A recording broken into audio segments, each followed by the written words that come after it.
आप सभी स्वस्थ होंगे। मैं आप सभी का अपने चैनल हिंदी क्लासेस में बहुत बहुत स्वागत करती हूँ। तो भाई मैंने आप सभी के लिए हिंदी साहित्य की थ्योरी क्लासेस चला रखी है, ठीक है। तो हम आदिकाल करने लग रहे हैं। तो आदिकाल में भी मैंने भाई कल की क्लास में आपको आदिकाल का सामान्य परिचय करवा दिया था, अपभ्रंश की रचनाएँ करवा दी थी सभी, ठीक है। सिद्ध मत करवा दिया था, नाथ मत करवा दिया था, जैन मत करवा दिया था और फागु काव्य मैंने आपको करवा दिया था। तो आज भाई हम रासो काव्य करेंगे और ये क्लास आपको सुबह 6 बजे मिल जाती है। तो प्लीज़ सभी बच्चे 6 बजे ज़रूर जुड़े। तो रासो काव्य करते हैं। रासो काव्य दो रूप में मिलता है। जो रासो काव्य भाई हमें दो रूप में मिलता है, एक प्रबंध और दूसरा वीर गीत। वीर गीत को बैलेट्स कहते हैं, ठीक है। दो रूप कौन कौन से, प्रबंध और वीर गीत। आचार्य शुक्ल के अनुसार साहित्यिक प्रबंध के रूप में जो प्राचीन ग्रंथ उपलब्ध है वह है पृथ्वीराज रासो, ठीक है। साहित्यिक प्रबंध के रूप में जो ग्रंथ मिला हमने वो कौन सा है, वो पृथ्वीराज रासो है। वीर गीत के रूप में हमें सबसे पुरानी पुस्तक बीसलदेव रासो मिली है, ये वीर गीत के रूप में मिलती है। यद्यपि उसमें समय अनुसार भाषा के परिवर्तन का आभास मिलता है। जो रचना कई सौ वर्षों से लोगों में बराबर गाई जाती रही है, उसकी भाषा अपने मूल रूप में नहीं रह सकती। इसका प्रत्यक्ष उदाहरण है आला, जिसके गाने वाले प्राय समस्त उत्तरी भारत में पाए जाते हैं। भाई आला को गाने वाले कहाँ पर मिलते हैं, समस्त उत्तरी भारत में पाए जाते हैं, ठीक है। प्रबंध का सर्वप्रथम ग्रंथ है खुमान रासो। जो प्रबंध काव्य का सर्वप्रथम ग्रंथ कौन सा, खुमान रासो रहेगा।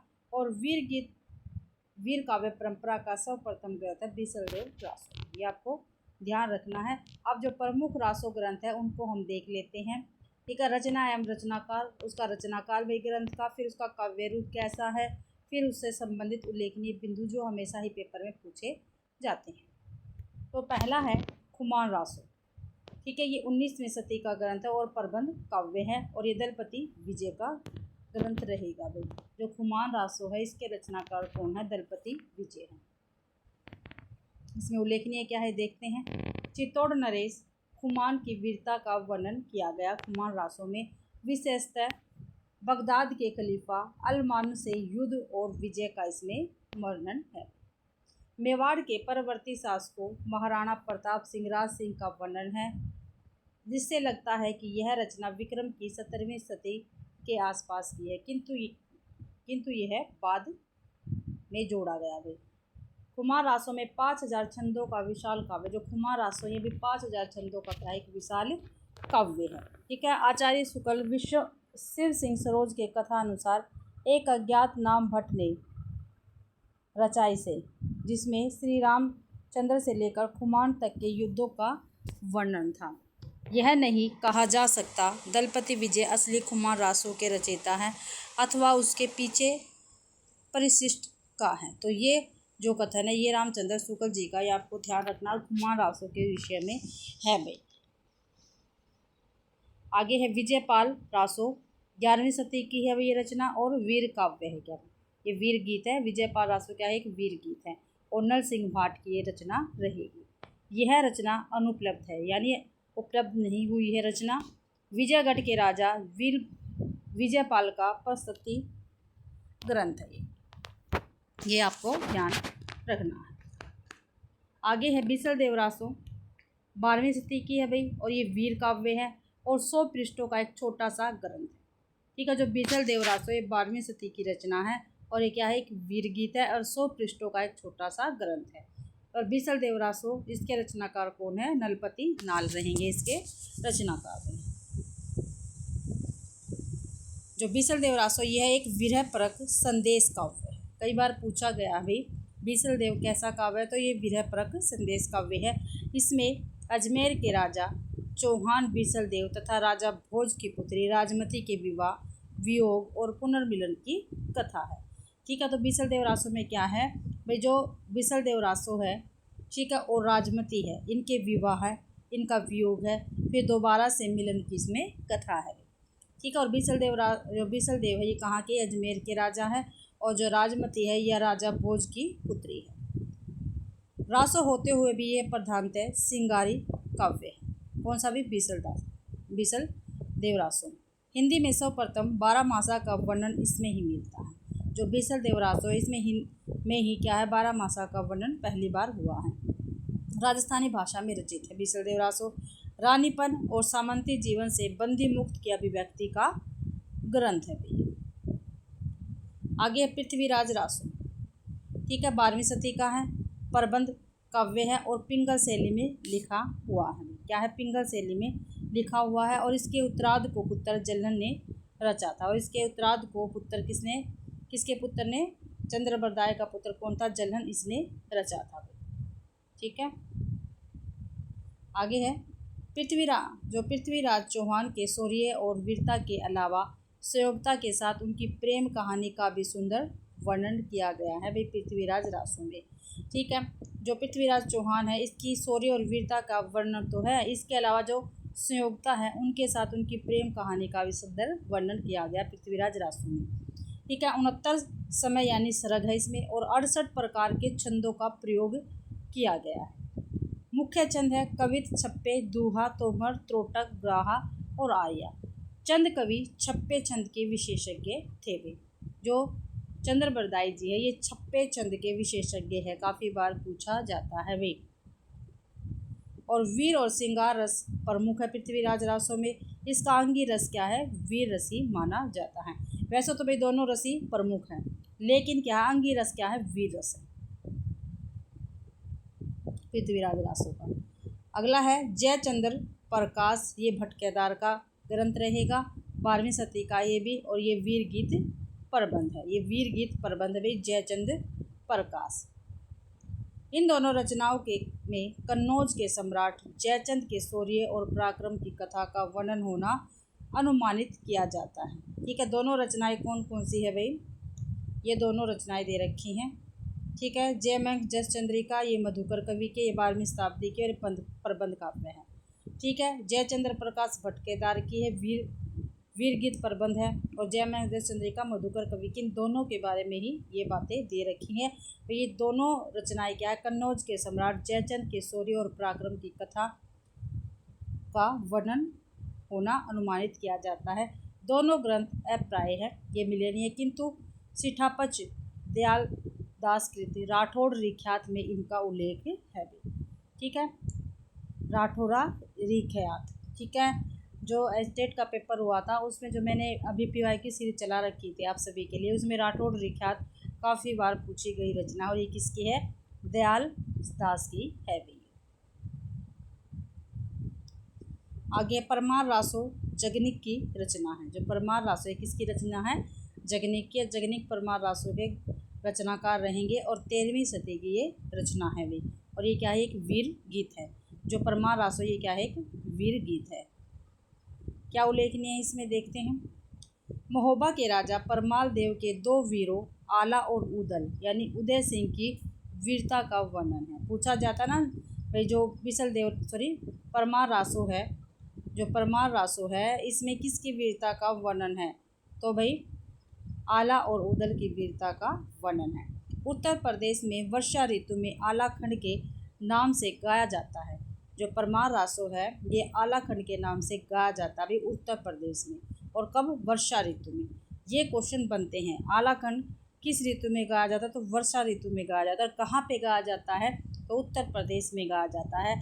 और आलाखंड में भाई किसकी वीरता का वर्णन है, परमार रासो में किसकी वीरता का वर्णन है, तो आला उदल 2 वीरों की वीरता का वर्णन इसमें हुआ है। केंद्र क्या है इसका, बेसवाड़ है।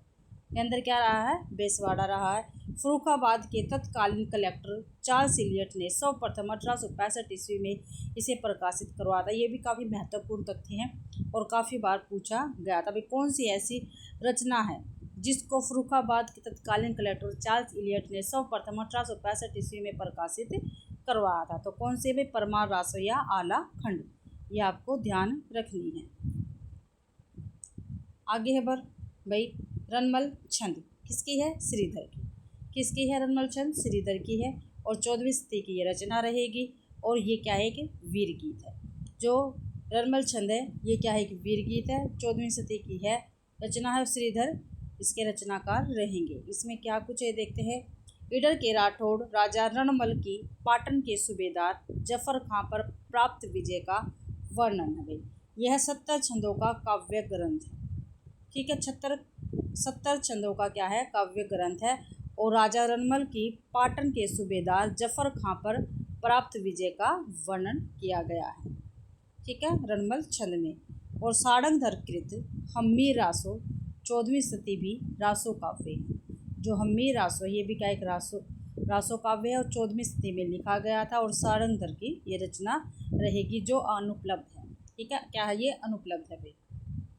आगे है कीर्तिलता और कीर्ति पताका। ये दोनों ही रचनाएं विद्यापति की रहेगी। कीर्तिलता विद्यापति की और कीर्ति पताका भी विद्यापति की है। 14वीं सदी का अंत, 15वीं सदी का आरंभ, इन दोनों का समय। ठीक है भाई, 14वीं सदी का तो अंत और 15वीं सदी का आरंभ कीर्तिलता और कीर्ति पताका क्या है, समय रहेगा। और ये प्रबंध काव्य है और पूर्वी अपभ्रंश में लिखी गई है। ठीक है, प्रबंध रचना है और पूर्वी अपभ्रंश में लिखी गई है।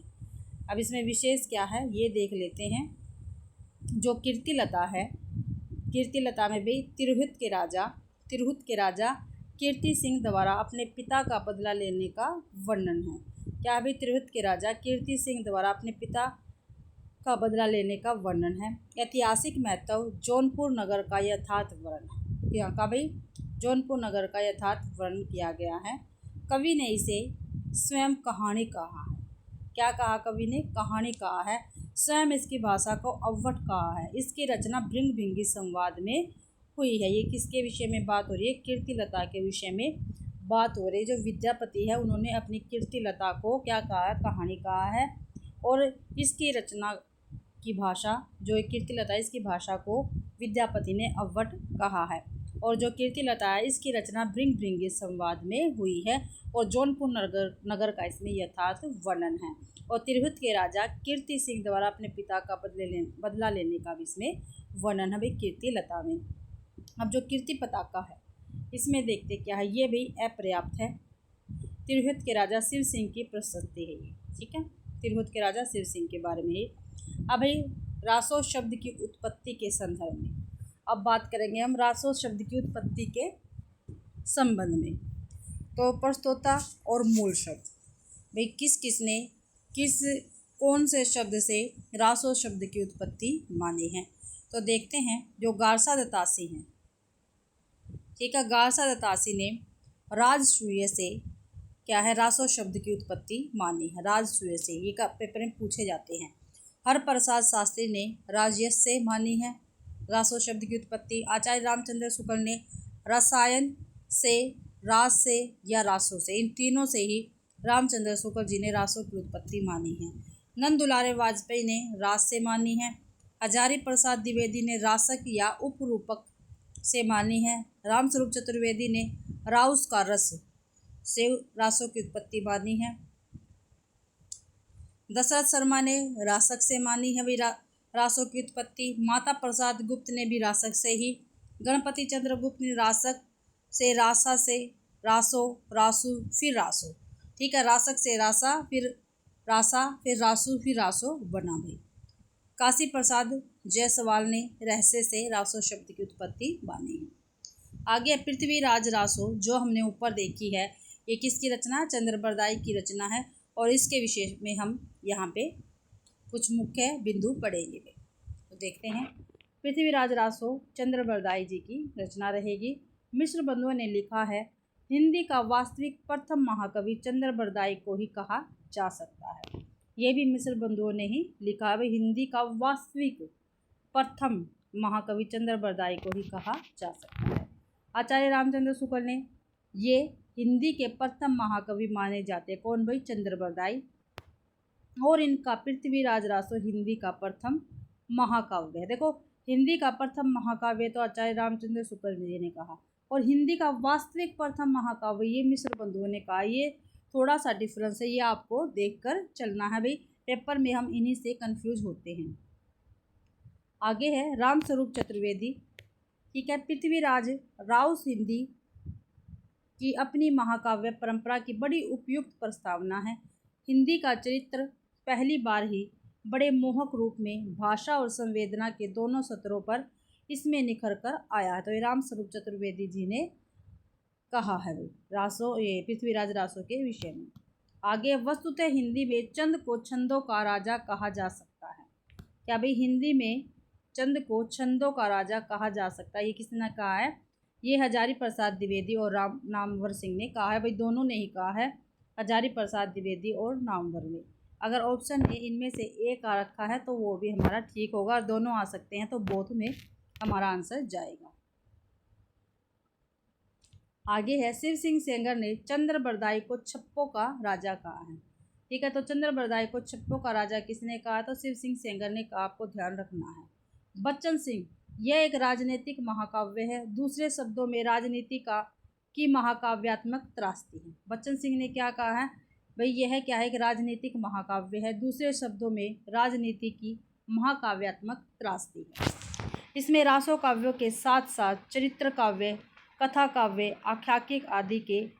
आख्यायिका आदि के लक्षण भी दृष्टिगोचर होते हैं। ये बच्चन सिंह ने कहा भाई, इनका सबसे बड़ा समय कनवज युद्ध है। इस ग्रंथ का मूल कथानक भी माना जाता है। ठीक है, जो कनवज युद्ध है ये सबसे बड़ा समय है, ये आपको ध्यान रखना है। पृथ्वीराज रासो का जो कनवज युद्ध है, ठीक है, ये सबसे बड़ा समय रहेगा।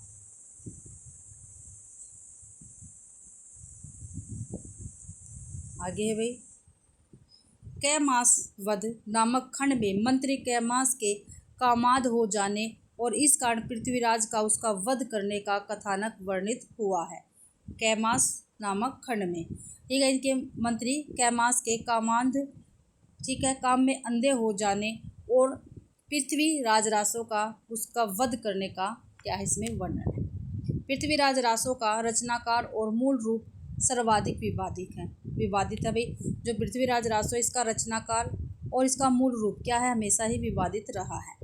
पृथ्वीराज रासो का शुरुआती प्रकाशन सन 1865 ईस्वी में फर्रुखाबाद के चार्ल्स इलियट ने करवाया था। 1865 ईस्वी में फर्रुखाबाद में चार्ल्स इलियट ने करवाया था शुरुआती प्रकाशन। पृथ्वीराज रासो की जो हस्तलिखित प्रतियां उपलब्ध है उनसे रासो के 4 रूपांतरण अस्तित्व में आए हैं। ठीक है, 4 रूपांतरण क्या है अस्तित्व में आए हैं भाई। वृहद रूपांतरण में अध्याय को समय कहा गया। जो वृहद रूपांतरण है इसमें क्या है भाई, अध्याय को क्या कहा गया है, समय कहा गया है। मध्य रूपांतरण में अध्यायों को प्रस्ताव कहा गया है, और जो मध्य रूपांतरण है इसमें अध्यायों को प्रस्ताव कहा गया है।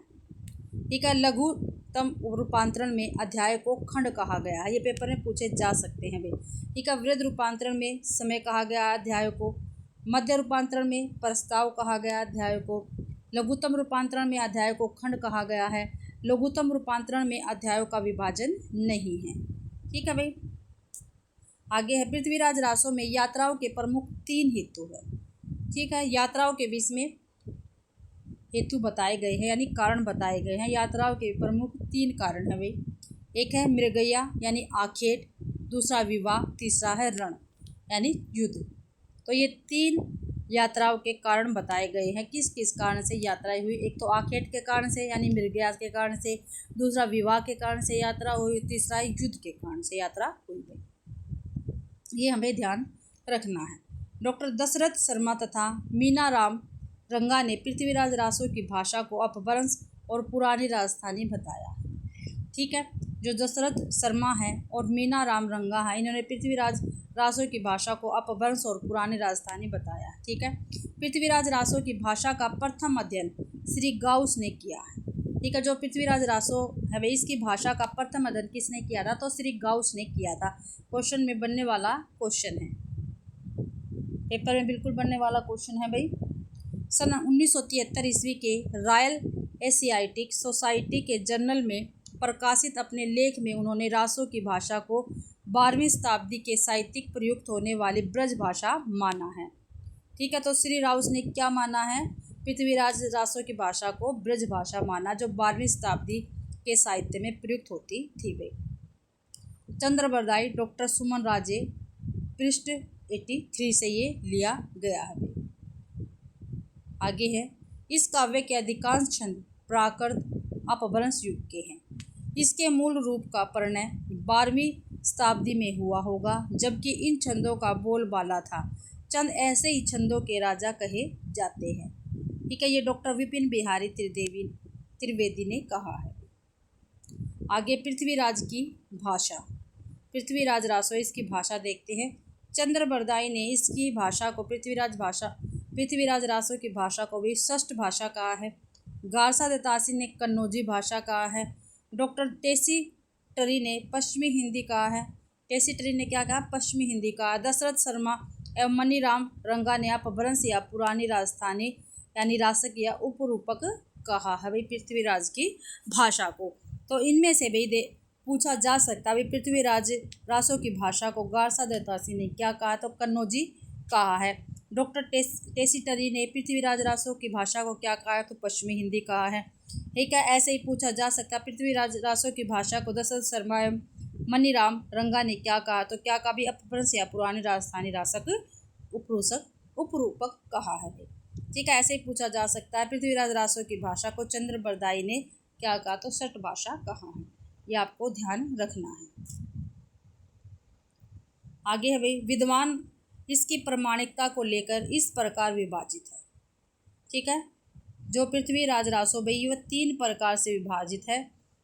कई विद्वान तो पृथ्वीराज रासो को प्रमाणिक मानते हैं, कई विद्वान भाई अर्ध प्रमाणिक मानते हैं और कई क्या है विद्वान अप्रमाणिक मानते हैं। ठीक है, तो प्रमाणिक कौन से मानते हैं, अर्ध प्रमाणिक कौन से मानते हैं, अप्रमाणिक कौन से मानते हैं, ये हम यहाँ पे देखेंगे।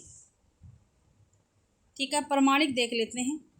प्रमाणिक भाई मिश्र बंधु मानते हैं, श्याम सुंदर दास मानते हैं, मोहनलाल मानते हैं, विष्णुलाल मानते हैं, विष्णुलाल पांडे मानते हैं भाई और कर्नल टाड मानते हैं।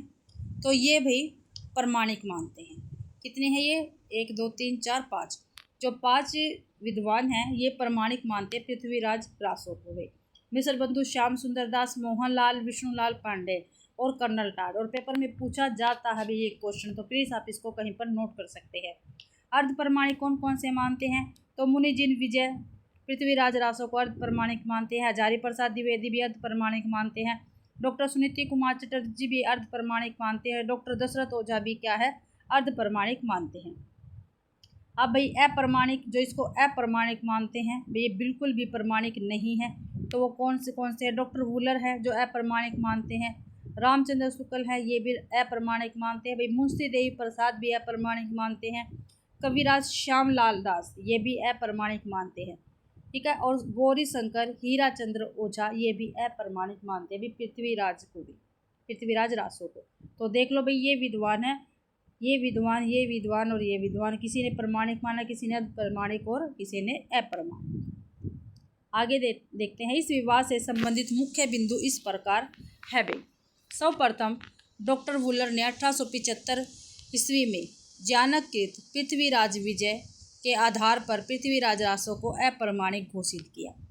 ठीक है, जो डॉक्टर वुलर हैं इन्होंने पृथ्वीराज रासो को अप्रमाणिक माना है। लेकिन क्यों माना ये इसमें बताया गया है। जब ये डॉक्टर वुलर हैं इन्होंने 1875 ईस्वी में ज्ञानकृत, ठीक है, पृथ्वीराज विजय, जो पृथ्वीराज विजय है इसके रचनाकार कौन है? ज्ञानक है। तो इन्होंने ये पढ़ी, तो इसके आधार पर इन्होंने पृथ्वीराज रासो को अप्रमाणिक घोषित कर दिया। और जो पृथ्वीराज विजय है इसकी भाषा क्या है? संस्कृत भाषा है। मोहनलाल विष्णुलाल पांड्या के अनुसार इसकी तिथियों में वास्तविक तिथियों से 90-91 वर्षों का अंतर सायास किया गया है। इस प्रकार इन्होंने आनंद संवत की परिकल्पना की है। हजारी प्रसाद द्विवेदी इसकी रचना सुख सुखी संवाद में हुई है। हजारी प्रसाद द्विवेदी ने कहा भाई जो पृथ्वीराज रासो है इसकी रचना सुख सुखी संवाद में हुई है। जिन सर्गों में यह शैली नहीं मिलती उन्हें प्रक्षिप्त मानना चाहिए। इससे वे अंश से प्रक्षिप्त सिद्ध होते हैं जिनसे इतिहास विरुद्ध तथ्य है भाई। तो ये काफ़ी महत्वपूर्ण है। पूछा जाता है भाई पृथ्वीराज रासो की रचना सुख सुखी संवाद में किसने मानी है? तो हजारी प्रसाद द्विवेदी ने मानी है।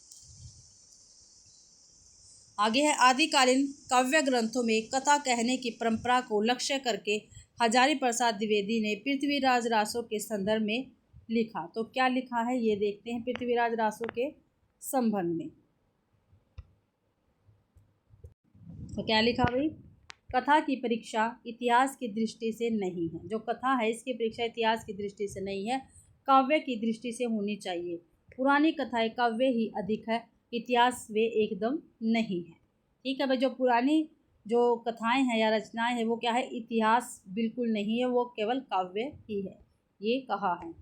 आगे है पुरातन प्रबंध संग्रह। जो पुरातन प्रबंध संग्रह है 15वीं सदी में संकलित है ये। इसमें भाई इस ग्रंथ के कुछ छंद संग्रहित है जिससे इसकी प्राचीनता प्रमाणित होती है। मुनिजिन विजय ने इसके एक अंश जयचंद प्रबंध की ओर ध्यान दिलाया है। आचार्य रामचंद्र शुक्ल, माना कि रासो इतिहास नहीं है, काव्य ग्रंथ है, पर काव्य ग्रंथों में सत्य घटनाओं में बिना किसी प्रयोजन कोई उलटफेर नहीं किया जा सकता। यह पूरा ग्रंथ वास्तव में जाली है। तो पूछा जाता है ना, ये पूरा ग्रंथ वास्तव में जाली है, किसने कहा? तो रामचंद्र शुक्ल जी ने कहा है और पृथ्वीराज रासो को इन्होंने कहा है। यदि यह ग्रंथ प्रमाणिक है तो यह भारत के इस भाग विशेष का तत्कालीन इतिहास है। ठीक है, पृथ्वीराज रासो के विषय में बात हो रही है। यदि पृथ्वीराज रासो प्रमाणिक है तो ये भारत के इस भाग का विशेष तत्कालीन इतिहास है। किसने कहा? ये जॉर्ज ग्रियर्सन ने कहा है, ये आपको ध्यान रखना है। आगे पृथ्वीराज विजय। ठीक है, ये पृथ्वीराज विजय है, इसको पढ़कर ही बुलर ने क्या है, पृथ्वीराज रासो को क्या है, अप्रमाणिक माना है। तो देखते हैं पृथ्वीराज विजय। पृथ्वीराज विजय कश्मीरी कवि जानक की रचना है। जो जानक है ये कहाँ के थे? ये कश्मीरी कवि थे और इनकी ही रचना है पृथ्वीराज विजय। ये एक प्राचीन संस्कृत महाकाव्य है। जो पृथ्वीराज विजय है ये क्या है? एक संस्कृत महाकाव्य है जिसका रचना काल 12वीं शताब्दी के आसपास माना जाता है। जिसका रचना काल कब माना जाता है? 12वीं शताब्दी के आसपास माना जाता है। इसकी एक ही प्रति उपलब्ध है। क्या भी इसकी एक ही प्रति क्या है? उपलब्ध है, जो पूना के दक्षिण कॉलेज की लाइब्रेरी में सुरक्षित है। जो पृथ्वीराज रासो में इसकी एक ही प्रति क्या उपलब्ध है, जो कहाँ पर है? पूना के दक्षिण कॉलेज की लाइब्रेरी में स्थित है। पूना है उसके दक्षिण कॉलेज की लाइब्रेरी में स्थित है। डॉक्टर वुलर के अनुसार इतिहास की दृष्टि से यह ग्रंथ अधिक प्रमाणिक है। ठीक है, जो पृथ्वीराज विजय है ये इतिहास की दृष्टि से अधिक प्रमाणिक है। किसने कहा? ये डॉक्टर वुलर ने कहा है। इसमें पृथ्वीराज चौहान का वीरतापूर्ण वर्णन किया गया है। ठीक है, जो पृथ्वीराज विजय है इसमें पृथ्वीराज चौहान का वीरतापूर्ण वर्णन किया गया है। ये शारदा लिपि में रचित है। ठीक है, और ये क्या है? एक शारदा लिपि में रचित है। अब है भाई लौकिक साहित्य। रासो साहित्य हमने देख लिया, अब लोग देखते हैं लौकिक साहित्य। लौकिक साहित्य देखेंगे, रचना और रचनाकार और इसका समय। ठीक है, और अन्य स्मरणीय बिंदु जो हमें याद रखने हैं। डोला मारूरा दुहा। ठीक है, जो डोला मारूरा दुहा है ये रचना किसकी है? ये कल्लोल और कुशल लाभ। ठीक है, इनकी ये रचनाएं रहेंगे। जो कल्लोल कवि है इन्होंने भी डोला मारूरा दुहा लिखी है और कुशल लाभ ने भी डोला मारूरा दुहा लिखी है। इनका समय क्या है? 11वीं सदी है। तो डोला मारूरा दुहा है, इसका समय 11वीं सदी रहेगा। और इसमें क्या कुछ महत्वपूर्ण है ये और देखते हैं। लोक प्रचलित प्रेम काव्य हैं, राजस्थान में अधिक लोकप्रिय है।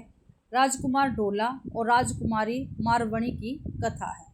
ठीक है, ये पात्र भी हमें साथ साथ याद करते चलते हैं। इसमें नारी हृदय की अत्यंत मार्मिक व्यंजना मिलती है। तो डोला मारूरा दुआ है, इसमें नारी हृदय की अत्यंत मार्मिक व्यंजना मिलती है। भाई हजारी प्रसाद द्विवेदी ने इसके दोहों को हेमचंद्र और बिहारी के दोहों की बीच की कड़ी कहा है। जो हजारी प्रसाद द्विवेदी है इन्होंने डोला मारूरा दुआ जो है इसके दोहों को भाई हेमचंद्र और बिहारी के दोहों के बीच की कड़ी माना है हजारी प्रसाद द्विवेदी ने भी। संदेश रासक, इसके रचनाकार कौन है? अब्दुल रहमान है और इनका दूसरा नाम क्या है? अद्य मानवी है। अगर पेपर में पूछा जाता है संदेश रासक के रचनाकार कौन है और ऑप्शन में आपको अद्य मान दिया है तो ये भी हमारा ठीक रहेगा। और 11वीं 12वीं सदी क्या है? इसका समय रहेगा। अब इसका जो अन्य बिंदु है वो देखते हैं। देसी भाषा में मुसलमान द्वारा रचित प्रथम ग्रंथ है ये। देसी भाषा में मुसलमान द्वारा रचित क्या है? प्रथम ग्रंथ है वे ये। या भाई संदेश रासक। संदेश रासक में विक्रमपुर की एक वियोगनी की व्यथा व्यतीत हुई है। जो संदेश रासक है भाई इसमें जो विक्रमपुर है उसकी एक वियोगनी की कथा व्यक्त हुई है। विश्वनाथ त्रिपाठी ने इसकी भाषा को सक्रांतिकालीन भाषा कहा है। क्या भाई सहक्रांतिकालीन भाषा कहा है विश्वनाथ त्रिपाठी ने संदेश रासक की भाषा को। यह प्रथम धर्मेतर रास ग्रंथ, कल भी आया था ना ये संदेश रासक क्या है, ये प्रथम धर्मेतर रास ग्रंथ है भाई। 3 प्रक्रमों में विभाजित 223 छंदों का विरह युक्त काव्य है। ठीक है, 3 प्रक्रम है इसमें और इसमें 223 छंद है और ये क्या एक विरह युक्त काव्य है। ठीक है, विरह काव्य है भाई ये संदेश रासक। अगला है बसंत विलास, इसके रचनाकार भाई अज्ञात हैं। क्या भाई ये अज्ञात है बसंत विलास के, और 13वीं सदी में इसका प्रकाशन हुआ था। इसमें क्या कुछ ये देखते हैं। इसमें बसंत और स्त्रियों पर बसंत के विलासपूर्ण प्रभाव का मनोहारी अंकन है भाई। अगर भाई इसमें बसंत और स्त्रियों पर बसंत के विलासपूर्ण प्रभाव का मनोहारी अंकन है। इस श्रृंगारिक काव्य का संपादन माता प्रसाद गुप्त ने किया है। ठीक है, किसने किया भाई, श्रृंगारिक काव्य का संपादन किया माता प्रसाद गुप्त ने। इसका समय 13वीं शताब्दी बताया जाता है। 84 दोहों को ही वास्तविक माना जाता है। इसकी भाषा से ही पिंगल सरस ब्रज भाषा का रूप लेती दिखती है। तो ये बसंत विलास है, ध्यान रखना आपको। और बसंत विलास का संपादन किया माता प्रसाद गुप्त ने और ये श्रृंगारिक काव्य है बसंत विलास। आगे है अमीर खुसरो की रचनाएं 100 बताई जाती है, जिसमें मुख्य है खालिक बारी, पहेलिया, मुकरिया, 2 सुकने, गजलें आदि। ठीक है, जो अमीर खुसरो है भाई इसकी रचनाएं तो 100 बताई जाती है, लेकिन इसमें मुख्य क्या है, खालिक बारी है, पहेलिया है, मुकरिया है, 2 सुकने और गजलें हैं अमीर खुसरो की रचनाएं। ठीक है, और ये भाई इनका प्रकाशन 253 से 1325 ईस्वी के बीच हुआ। और इनमें क्या कुछ प्रमुख है वो देख लेते हैं, इनके बिंदु देख लेते हैं क्या कुछ प्रमुख है। इनकी पहेलियाँ और मुकरियों में उक्ति वैचित्र्य की प्रधानता है ये। ठीक है, क्या भाई जो अमीर खुसरो की पहेलियाँ और मुकरियाँ हैं इसमें उक्ति वैचित्र्य की प्रधानता है। आवाज़ खुसरवी इनका संगीत प्रबंधी ग्रंथ है।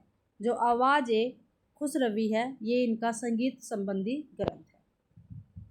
खालिक बारी वस्तुतः फारसी हिंदी शब्दकोश है। जो खालिक बारी है ये क्या एक फारसी हिंदी शब्दकोश है भाई। इसके ग्रंथ नूसिफर में भारतीय बोलियों का विस्तृत वर्णन है।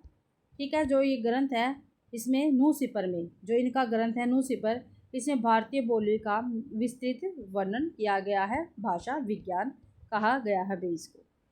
अगला विद्यापति की पदावली।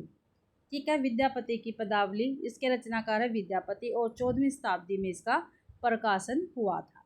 और देख लेते हैं इसमें क्या कुछ है विद्यापति की पदावली में।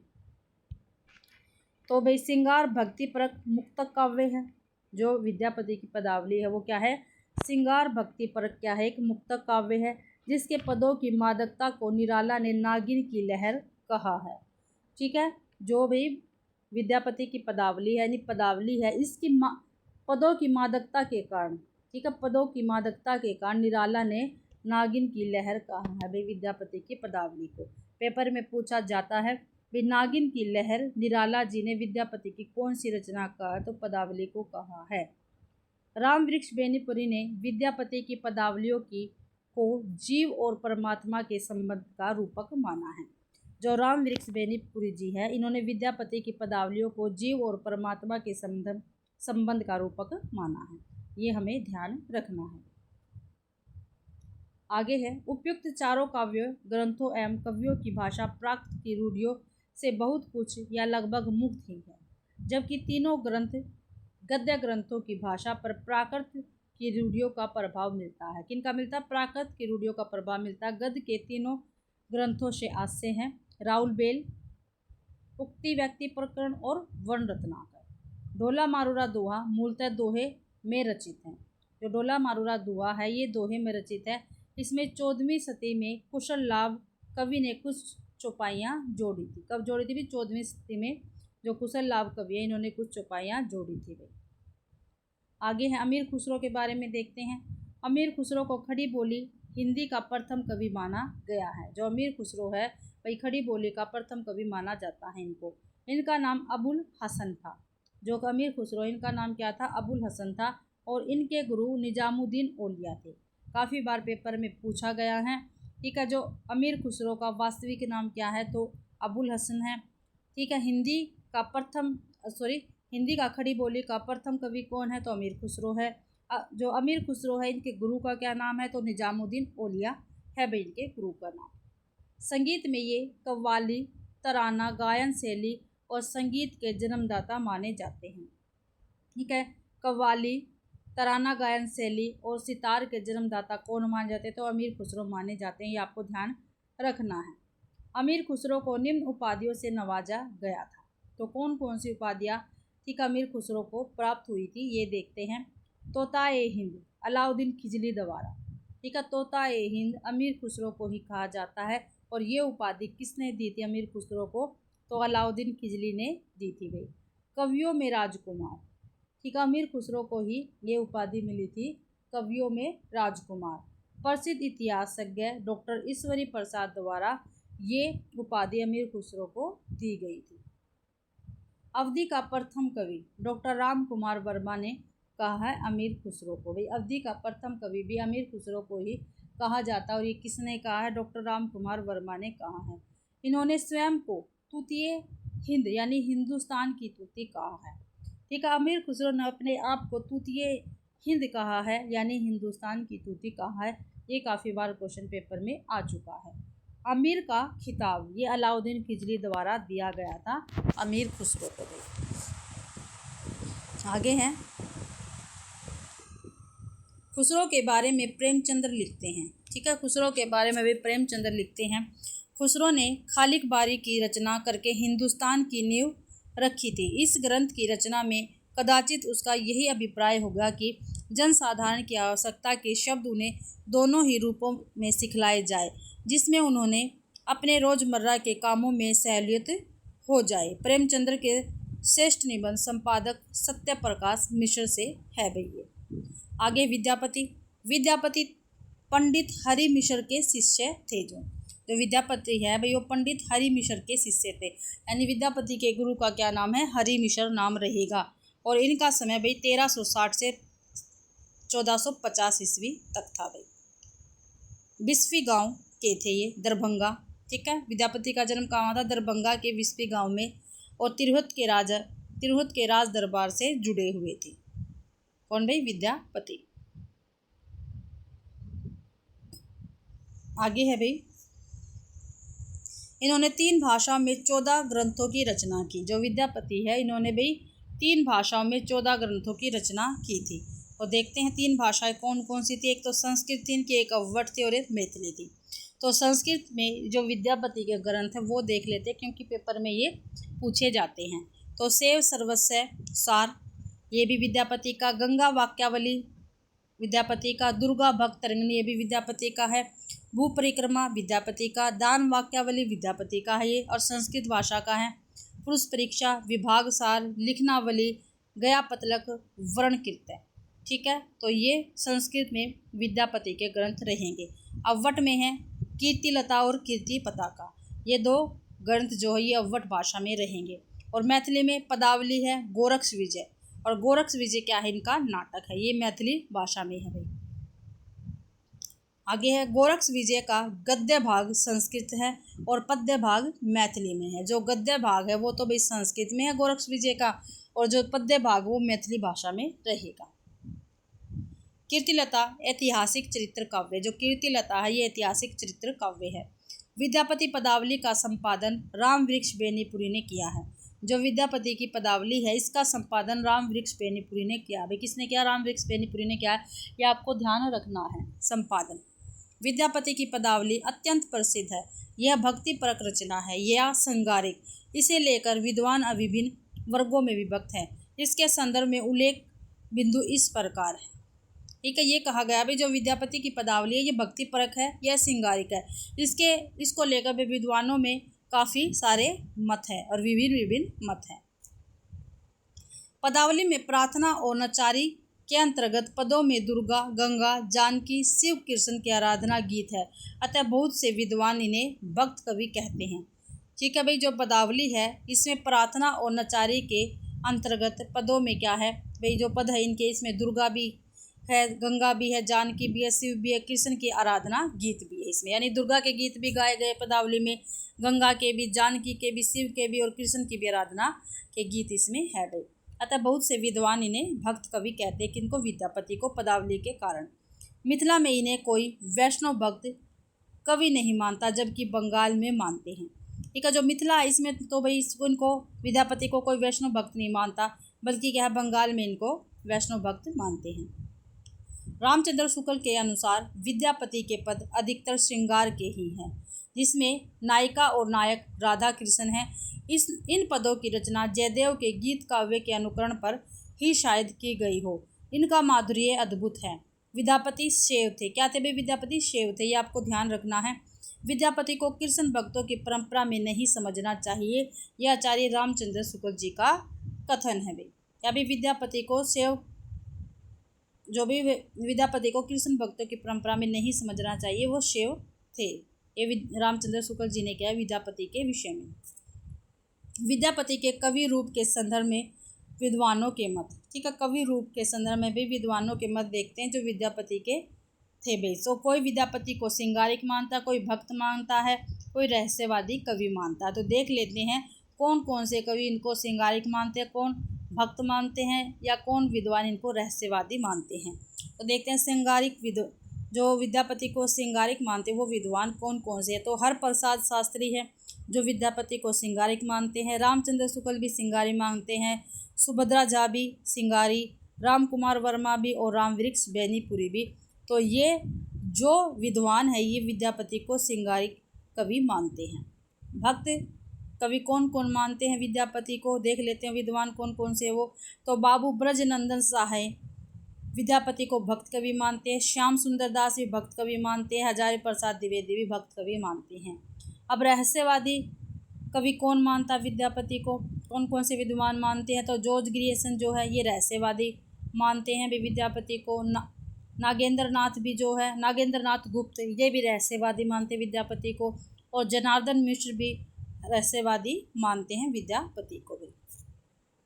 आगे हैं, सर्वप्रथम ग्रियर्सन ने विद्यापति को रहस्यवादी कहा। ठीक है, सबसे पहले भाई ग्रियर्सन ने ही विद्यापति को रहस्यवादी कहा था।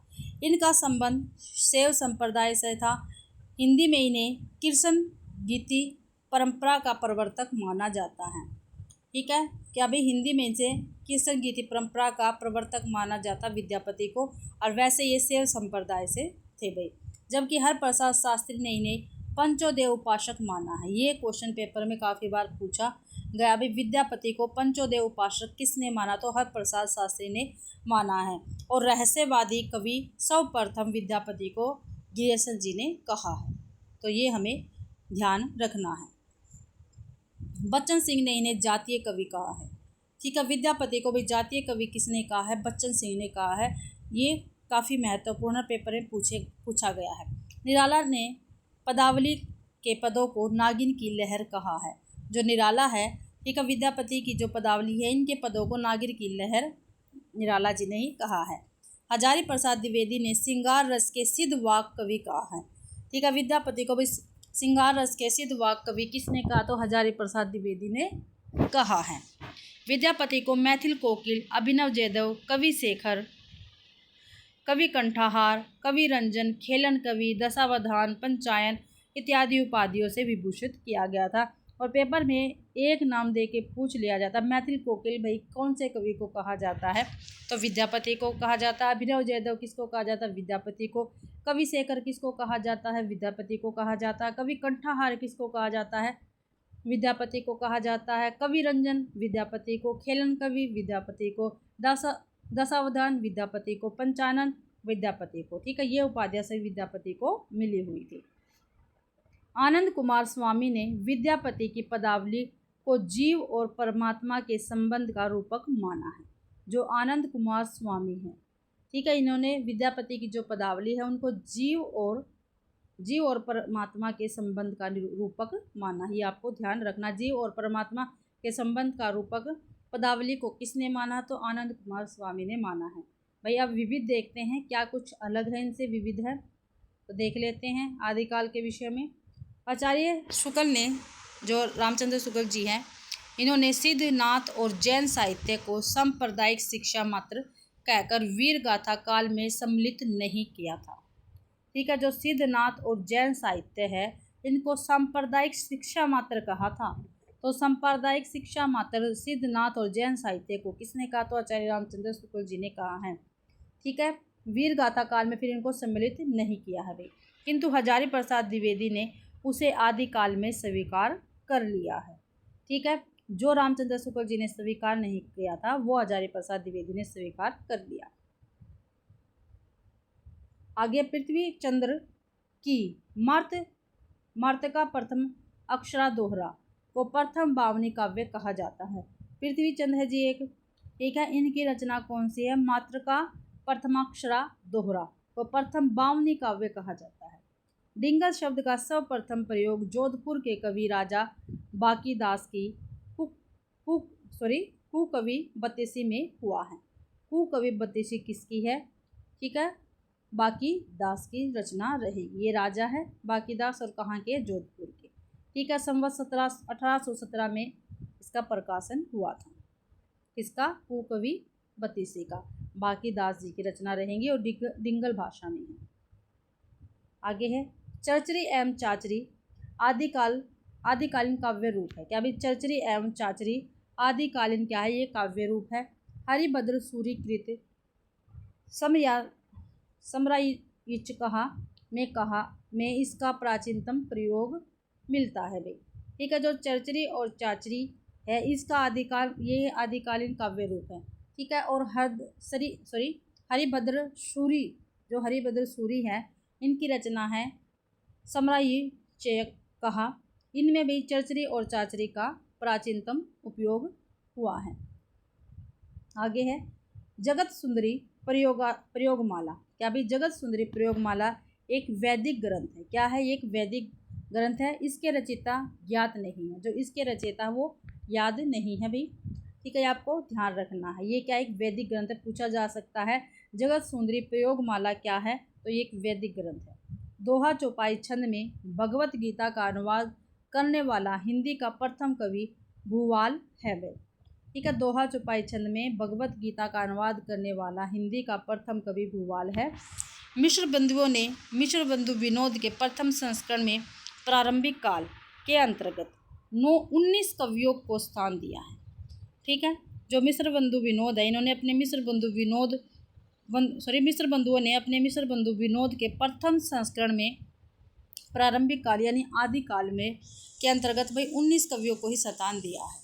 ठीक है, और इसका समय क्या बताया गया? प्रारंभिक काल का मिश्र बंधु विनोद में 700 से 1444 विक्रम संवत। अगले संस्करण में नाथ पंथियों और सिद्धों को शामिल करते हुए इस काल में कवियों की संख्या 75 तक पहुंच दी गई।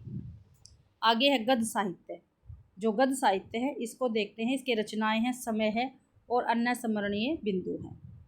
तो गद्य साहित्य की रचनाएं देख लेते हैं। तो गद्य साहित्य की रचना है कुवलयमाला कहा। जो कुवलयमाला कहा है ये 9वीं सदी की रचना है। ठीक है, और उद्योतन सूर्य की रचना है। ये कुवलयमाला कहा 9वीं सदी की रचना है और उद्योतन सूर्य की रचना क्या है?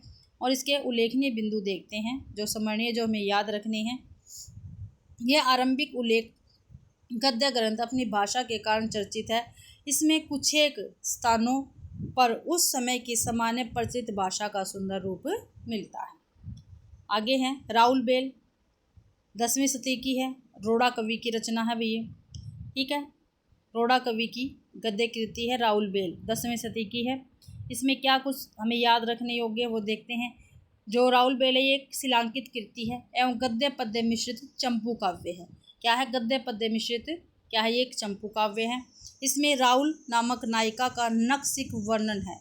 ठीक है, जो राउल बेल है इसमें राउल नामक एक क्या है? नायिका है और उसका नक्सिक वर्णन किया गया है। साथ ही कलचुरी राजवंश के एक सामंत की 7 नायिकाओं का नक्सिक वर्णन है। तो पूछा गया है पहले भी क्वेश्चन, कलचुरी राजवंश की सामंत की 7 नायिकाओं का नक्सिक वर्णन कौन सी रचना में है? तो राउल बेल में है। इससे हिंदी में नक्सिक वर्णन की परंपरा का आरंभ होता है। और जो राउल बेल है भाई इससे ही हिंदी में नक्सिक वर्णन की परंपरा का आरंभ हुआ है। आगे है उक्ति व्यक्ति प्रकरण, ये किसके है? दामोदर शर्मा की रहेगी रचना। उक्ति व्यक्ति प्रकरण किसकी है? दामोदर शर्मा की है भैया। और 12वीं सदी की ये रचना रहेगी। बनारस और आसपास के प्रदेशों की संस्कृति और भाषा आदि पर प्रकाश डाला गया है। इससे उस युग के काव्य रूपों की जानकारी भी प्राप्त होती है। इस दृष्टि से हजारी प्रसाद द्विवेदी ने अत्यंत महत्वपूर्ण माना है। ठीक है, इसमें कौशल भाषा का अपभ्रष्ट कहा जाता है। कौशल भाषा को क्या भी अपभ्रष्ट कहा गया है। संस्कृत के समांतरण 12वीं सदी में व्यर्थ कौशली के उदाहरण भी वर्णित है। इसमें व्याकरण के अनुकूल व्यवस्थित यह है व्याकरण शास्त्र है। ठीक है, व्याकरण के अनुकूल क्या है? ये व्यवस्थित क्या है? कि व्याकरण शास्त्र है उक्ति व्यक्ति प्रकरण। आगे है भाई वर्ण रत्नाकर, इसके रचनाकार कौन है? ज्योतिश्वर ठाकुर है। और ये 14वीं सदी का ये ग्रंथ रहेगा वर्ण रत्नाकर। ये देखते हैं, हिंदू दरबार और भारतीय जीवन पद्धति का यथार्थ चित्रण किया गया है। क्या भाई? हिंदू दरबार और भारतीय जीवन पद्धति का क्या है? यथार्थ चित्रण है। इसमें मैथिली हिंदी में रचित यह ग्रंथ शब्दकोश सा प्रतीत होता है। ठीक है, मैथिली हिंदी में रचित है यह ग्रंथ। ठीक है, और क्या है? ये शब्दकोश सा प्रतीत होता है। सुनीति कुमार चटर्जी ने इसका संपादन किया है। ठीक है, क्या है भाई? सुनीति कुमार चटर्जी ने क्या है? ये जो वर्ण रत्नाकर है इसका संपादन किया है। ये आपको ध्यान रखना। महत्वपूर्ण काव्य पंक्तियां हैं, ये हम कल करेंगे।